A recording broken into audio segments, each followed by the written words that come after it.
بابا جانم. الو محمد سلام، خوبی؟ سلام. برگشتنی بر بچه‌ها یکم گوشت بخری. چه فکری کردی راجع به من؟ مگه من سر گنج نشستم؟ تو که میدونی من درآمدم چقدر در ماه. چه نیست برای بچه‌هاست. باشه بابا ببینم چه خاکی میریزم تو سرم. خداحافظ. آروم‌تر پسر، مگه نمی‌بینی مشتری تو مغازه است؟ ببخشید خانم. عذرخواهی میکنم شرایط اقساط شما به چه شکلیه؟ ما توی بنلی موتور هم اقساط 6 ماهه داریم هم 10 ماهه. چک بازاری و کارمندی هم قبول می‌کنیم. ای بابا بزنم این گوشی رو خورد کنم. یا الو. سلام آقای مسجدی. سلام. داداش این کرایه 5 ماه عقب افتاده. آقا شما یه لطفی کردی به من 5 ماه فرصت دادی، یه ماه دیگه هم روش فرصت دادی، من قول میدم برات جورش میکنم. عذرخواهی میکنم اینجا آبی نوشیدنی چیزی ندارید؟ بله حتما. پسرم گوشی رو قطع کن، بیا برو 2 تا آب ملنگی بیار. خدا نه، من براتون جورش میکنم. چشم خانم، چشم. ای بابا خدا به خیر میکنه. الو. سلام، از مدرسه تماس می‌گیرم. سلام. آقا چی شد این تبلت رو خرید واسه بچه‌ها؟ نه من حتما تا آخری ما میخرم، یکم مشکل مالی داشتم. از درساش عقب چشم حتما. خدایا منو بکش. قسم خدا قسم و خود قسم و چای تا کی به سوز می خدا تا کی بکیش مال خرایی معاشقی بی معاشقی جرم خدایی چه خوش است. من مردم؟ اینا کیان؟ باورم نمیشه. اینجا چرا این شکلیه؟ چرا این رنگیه؟ اینا کیان؟ خب عزیزان شما همدان به رحمت خدا رفتین شدین 5 کم شما ریان 65 بیاد خدمت رئیس. اینجا چه خبره؟ اینجا چه صفیه؟ صف قند شکره احمق مردیم. من مردم؟ آری جورز وای سرت برو تای صف بدو. یعنی چی؟ باید استفاگر رعایت بکن برو تسه صف فری مردی زنه. آقا من زودتر مردم، بیا برو ترسم. شماره 65 بیاد خدمت رئیس. شماره ده بده خدمت رئیس. این خواری زن وکیلیه. نه می صفته مار یه لیوان آب داغ بخور قدش. یه دقیقه وایسا. داغه داغه. کجا اومدی؟ کانادا. به من خیلی اونجا دوست دارم. بذار ببینم نامه امارتو چک بکنم ببینم چه داری توش.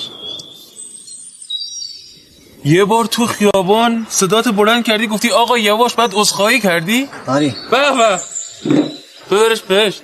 بیا بریم اجاق. ببخشی بری آفده. اجاق میدونی چیه؟ یه هوری مهمان ما آقا. شاکرم. بعدی بیا. Hello, I'm from Swiss. به سوئیس. من خود محل اونجام. It's my pleasure. What؟ It's my pleasure. درسته هرچی میگی درسته. بچه ها سوئیسی اینا بگیریم برم بهشت. اکسپته؟ بینم؟ یا اینه باید بهشت. بدو. بیا بابا بیا کنم. پیتاژ من ریشش بکن اینجور نره بهشت. اونجا یه آن مادم آشنام پاشنام. بده آقا بدو. خدا خیرت بیاره ریشت منید جارو. بعدی. سلام علیکم. اما قبض همه. شماره دی؟ نام؟ رازو؟ نه رضا. اینجا نوشته رازو. نه بابا رضاست. دلیل مرگ خودکشی؟ بله خودکشی. چجور؟ آقا اونا بود. این میدانی کیه؟ کیه؟ این دیگه خدا رو ازش هرگردانده به فارسی و میشه برگردانده. این اونه. آها خودکشی کردی پس. آری خب. چرا؟ ولی هر روز جات خالی ما رو نشتیم و نیهو بو هم هات بد کرا که وجد بکش به شوایت دنیا خاص دستم بکه بوری تا یه برزخی گریه بکنیم. چه گفت؟ میگه بابام گفته برو برزخ نگاهی دستش هم کو برگرد یه برزخی با هم تو او دنیا بزنیم. یه لکی کی؟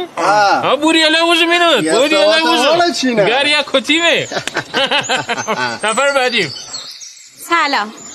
سلام کره سلام. ای با بذار سجا. والا بگیرش ساکتن زدی؟ تصمتایم برو. نه اوکی.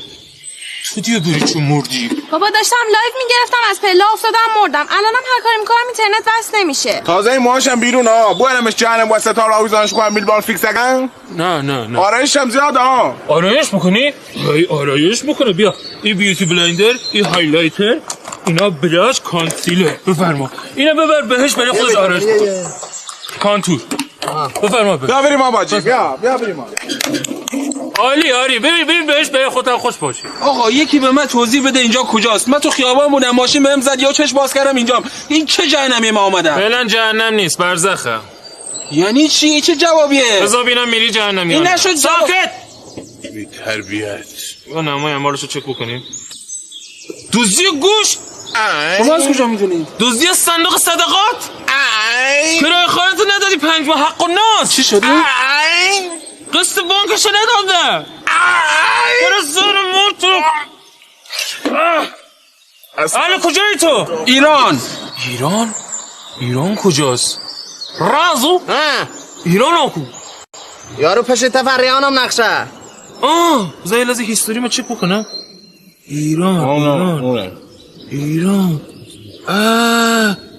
ایران مگه اونجا کسی سکونت داره هنوز؟ مگه شما ایرانو نمیشناسید؟ تو خاورمیانه است. 85 میلیون نفر جمعیت داره. به 85. ولی خیلی وقت از اونجا اطلاعی ندارم. اصلا میدونم سکونت دارن یا نه. ولی در کل ببرینش برای جهنم، ناخوناشو با آموردست بکشین، بندازینش تو گریله قشنگ کنتاکی بشه، مغز پخت بشه.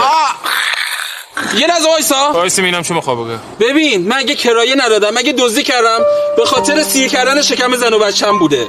چون تو جای زندگی کردم که گوش گیری 200,000 تومان و یارانه 45,000 تومان. منو از آتیش جهنم نترسون. من زمانی سوختم که بچه‌م ازم لباس خاص نداشتم براش بخرم. من دارم میسوزم. دیگه بیشتر از این منو نسوزونین.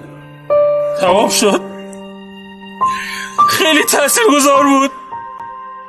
ببرینش جهنم.